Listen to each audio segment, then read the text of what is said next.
Welcome. I'll be reviewing Star Wars High Republic, The Eye of Darkness by George Mann. This was the first of Phase 3 that I've read, and I'm impressed so far. There was one thing I wanted going in, and that was for Buryaga to be okay. And he was. I actually bought this book when it first came out, and I stared at it on my shelf because I was like, if Burry is not okay, I will not recover. And I put off reading it. I need not have worried.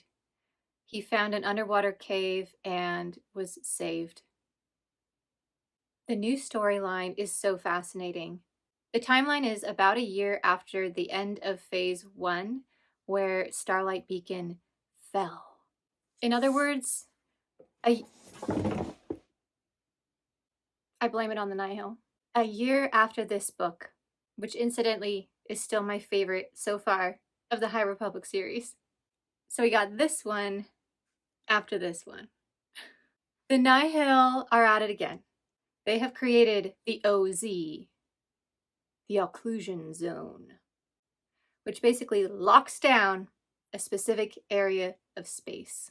If you try to enter hyperspace to pass in or out of the zone without the correct codes, boom, shards where your ship used to be.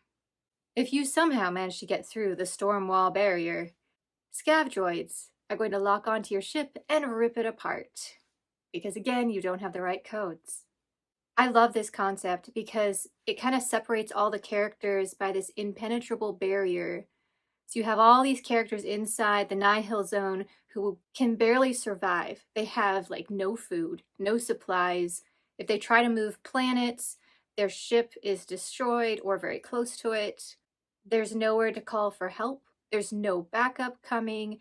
And then the levelers, who are called the Nameless in this new phase, are coming out and just draining and husking them and turning the Jedi to stone. I love the storylines in the OZ, but I equally love the Republic storylines because their main goal is, first of all, how do we get in, but also the levelers / nameless ones. Even if we can get through the barrier, there's no way to fight them. Maybe we shouldn't go through until we have a plan. And the clash between the groups of Jedi, and by groups I mean Elzar versus everyone else, as usual, it's just so fun to read about. And the Chancellor who's trying to hold what's left of the Republic together, there's a scene towards the end that is just shatteringly monumental to do with the OZ. I got through the first part. I think I read through all of this in a day. I could not put it down. I was just like, what is gonna happen? Another really interesting thing was the Guardian protocols got activated for the Jedi Order. No Jedi will travel alone, and most of the outposts are going to be manned by droids. I haven't rewatched Star Wars Rebels in a while. I should probably do that. But I seem to recall there were some droids in the Jedi temples, and I'm guessing that was part of these Guardian protocols that Order 66 would have basically triggered. What we also saw from the Republic side Jedi is kind of a similar vibe to the Clone Wars, where the Jedi and the RDC, the Republic Defense Coalition troops, are joining together in these fleets, and the Jedi naturally are being looked to for leadership.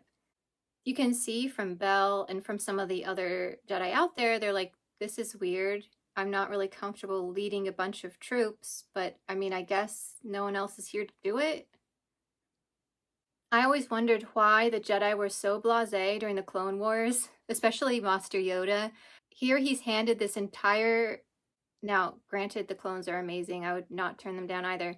But he's handed this huge army of clones, and his reaction is, okay, troopers for the Republic, right, let's go. And just leads them in and sparks the whole Clone Wars thing. Why didn't he question it more? Why wasn't he like, it's not really the job of a Jedi to be a general? What's going on here? He just instantly went for it. And the other Jedi kind of looked to Master Yoda as who to emulate. And that's what he did. He showed up with the troopers. And so I always wondered why this is what happened. He got used to the Jedi being sort of generals with the RDC troops. So when the Clone Wars popped up, he was like, we've done this before. So it actually just kind of closed up, I wouldn't say loophole, but certainly a question I had about episode 2. This time, of course, it's much worse. We have tech that can stop lightsabers from working. We have obviously the levelers. I wrote down a quote from one of the Nihil, and I'm not sure how to pronounce her name. Shriek? Shrieky? Shrieky? I don't know. That's the fun thing about reading books.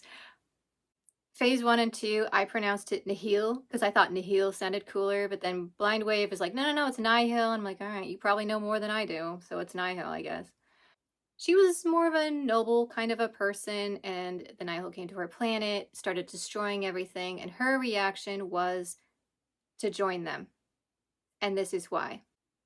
Joy could be found in complete abandon.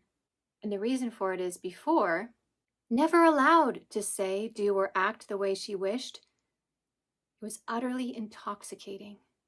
Freedom. Having fun for the first time in her life. In other words, everyone had been telling her what to do. Joining the Nihil, even with all their violence, was freeing. She could do whatever she wanted, dress how she wanted, play loud, obnoxious music whenever she wanted.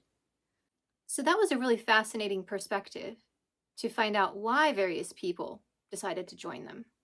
I also thought it was interesting when we got the OZ Jedi and their feeling of helplessness. Like they're doing so much work for almost no return. And they're starting to question, is it even worth it, or should I just go hide somewhere? Am I just useless? And here are some thoughts from Belin. You can't save everyone. It's the fact you even try that makes you different from the Nihil. You don't have to win. All you have to do is try, and that's enough.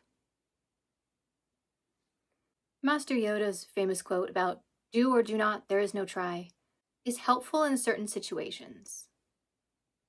But I feel like this concept is even more important from a day-to-day perspective.